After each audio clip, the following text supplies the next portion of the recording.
Ahora vamos a entrar en materia y para eso nos acompaña la doctora María Elisa de Juanes, pediatra, y hoy nos va a hablar sobre recomendaciones para estimular el habla en nuestros pequeños. Bienvenida, doctora, ¿cómo está? Gracias, muy bien, excelente. ¿Cuál es la edad en donde los papás, o cuál es la adecuada, o a qué edad empiezan a hablar los niños? Vámonos desde el principio, lo que es el lenguaje, el desarrollo del lenguaje de los bebés. El desarrollo de los lenguajes de los bebés empiezan desde muy chiquititos, empiezan con esas primeras vocalizaciones. A balbucear. Ese balbuceo que ellos hacen en los primeros 2 meses, ya luego empiezan ya a vocalizar o verbalizar un poquito más, ya empiezan a subir y bajar la entonación, a distinguir que ciertos sonidos le llaman más la atención a los papás, igual que el llanto, ya empiezan a gritar, ya empiezan a llamar, ya empiezan a modular la voz. Ya después empiezan lo que son los fonemas como ta, ta, ta, pa, más o menos pa, pa. ¿en qué meses después o en qué de los edades? 6 meses empiezan ya con lo que son con estos fonemas que simulan pa, ma, te. Claro. Y ellos empiezan a formar estas palabras. Ya después de los 10 meses empiezan a decir las primeras palabras de los bebés con algún tipo de significado. Ya después del año ya ellos empiezan a ampliar ese vocabulario entre 5 o 8 palabras. ¿Y cómo los papás podemos estimular precisamente el habla? El habla. Primero que nada, siempre fijar la mirada cuando estamos con nuestros bebés, pues mirarlos de frente, agarrar este bebé cuando es pequeño que empieza con esas primeras vocalizaciones y hablarles constantemente, poniéndole además sentimientos en las palabras que utilizamos. Okay. Decirle las palabras, mirarlo, que él te preste atención y empezar a hablarle. Mamá, papá, te quiero, decirle palabras, leerle historias que ellos puedan ir escuchando esa entonación. Luego, cuando ellos empiezan ya a utilizar los fonemas, a estimularlos a que lo terminen. Si dicen, por ejemplo, pa, papá, ma, mamá, entonces ellos aprenden con esa imitación. Una vez me dijo una especialista, por ejemplo, que los papás, o sea, que podemos no obligar, pero incentivar al niño a que, por ejemplo, cuando él señale y ya está en esas edades, y que decir agua, que lo sabe decir o dice agua, o sea, no dárselo de una vez, sino que el niño se esfuerce para poder emitir sonido. El niño utiliza lo que es el lenguaje no verbal. Es súper fácil, ¿no? O sea, claro, si él logra que la mamá le baje el paquete de galletas que está en la despensa y no le toma tiempo, o sea, no le toma esfuerzo, pues no va a aprender o no se va a esforzar. No, en automático. Entonces empezar a estimular que el niño repita las palabras de lo que ellos desean a través de decirle con frecuencia y estar siempre pendiente de los síntomas de alarma de los niños. Ya los niños de 2 años ya deben estar empezando a armar frases, a utilizar 2 palabras juntas con Dame agua, por ejemplo. Sí, no quiero. Ven acá. El carro, utiliza vamos al parque, etcétera. Utiliza frases con algún tipo de significado que también nos promueve. Utilizar, no las traje, pero las flashcards o las tarjetas. Con las imágenes, ¿no? Con las imágenes y la palabra escrita. Utiliza, por ejemplo, el carro. Tienes la imagen del carro. Puede de un lado tener, por ejemplo, nada más la C o tener carro. Entonces ya él empieza a hacer una identificación. Y asocia. La asocia. Si estamos utilizando cubos, mira, el cuadrado azul, el triángulo amarillo. Entonces él empieza a relacionar, además de la figura, el color. O sea, todo lo que hacemos estimular el lenguaje.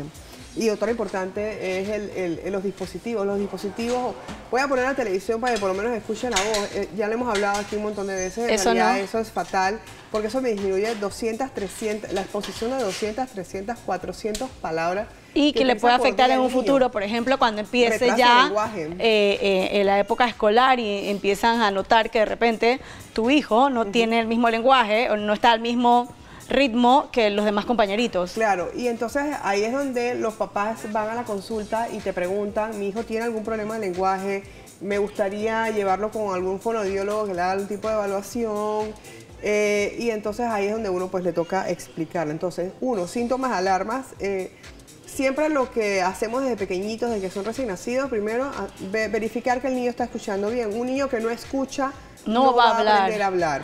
O sea, por eso no existe, lo del término de sordomudo no existe. El niño no es mudo.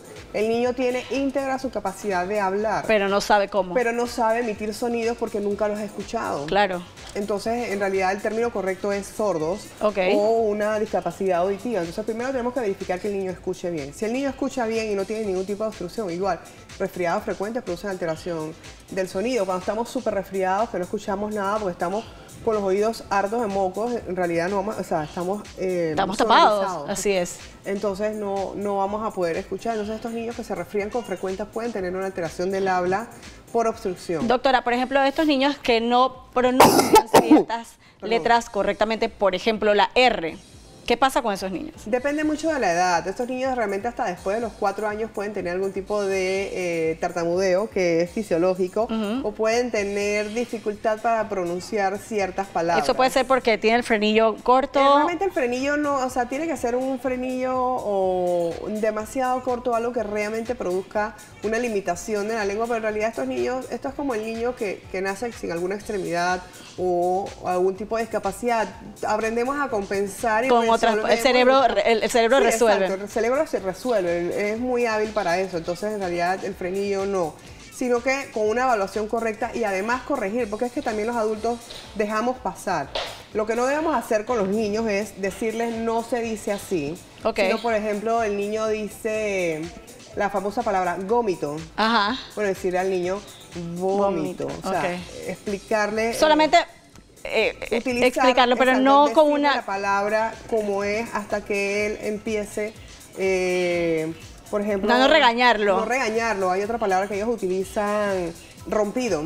Sí. Está rompido. Eso lo uso. El niño esto se rompió o está roto, pero no decirle como algo está malo, sino repetirle la palabra hasta que él la incorpore y la diga correcta. La codifique dentro de su cerebro y la pueda mencionar correctamente. Bueno, síntomas de alarma, primero verificar lo que hablábamos de la audición. Segundo, en los bebés, por ejemplo, tú puedes detectar que algo no va bien desde muy pequeñito. Sí.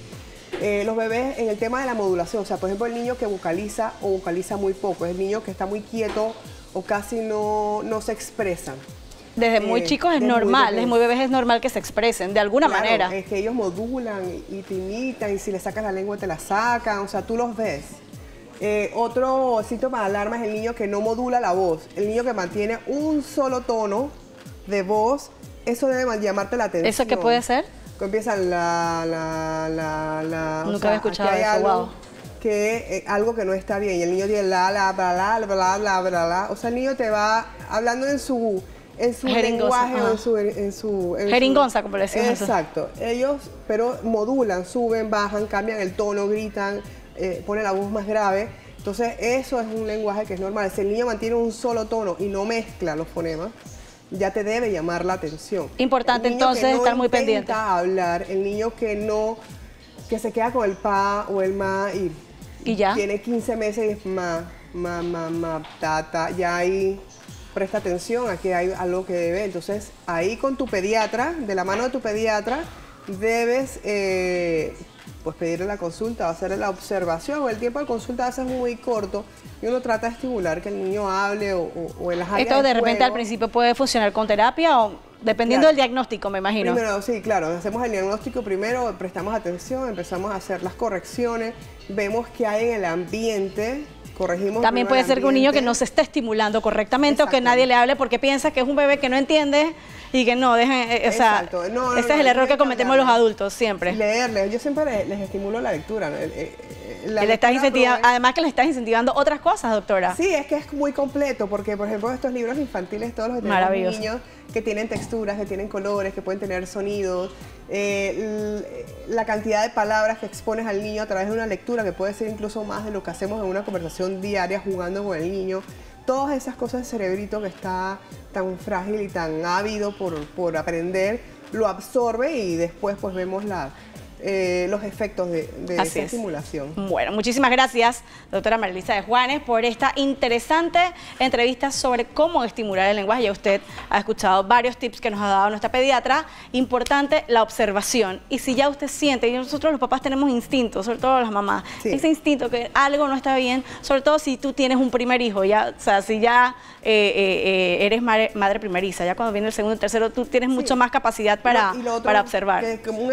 No es un error, pero los seres humanos hacemos muchas comparaciones o tendemos a comparar, por ejemplo, un hijo con el otro. Eso sí no debemos hacer. Es que mi hijo mayor habló y este no, este hizo. En realidad las comparaciones no son buenas, pero sí estar pendientes a los síntomas de alarma. No tomar un síntoma, no utilizar las comparaciones como un síntoma de alarma, sino al niño en particular, porque cada niño tiene su velocidad de aprendizaje, siempre y cuando sea en el orden establecido, y el niño uno lo ve que es un niño igual, que es muy despierto, y el contacto visual. Es importantísimo. Es importantísimo el contacto visual y la interacción, que el niño interactúe socialmente con la persona que está con él, con el cuidador, con su madre, la abuela. La doctora, ¿es verdad que las niñas hablan más rápido que los niños? Las niñas siempre somos más chispas. Las niñas siempre somos más chispas, siempre lo he escuchado. Igual cuando son prematuros, cuando hay un niño prematuro versus una niña prematura, la niña prematura tiene más posibilidad de... Tiene que ver con un tema hormonal, donde... Deberíamos tocar ese tema próximamente. Sí, que nos confiere como una semana más. Así es. Por eso. Así es. Por eso somos más maduras. ¿Viste? Las niñas somos más maduras, Alexis, ¿escuchaste?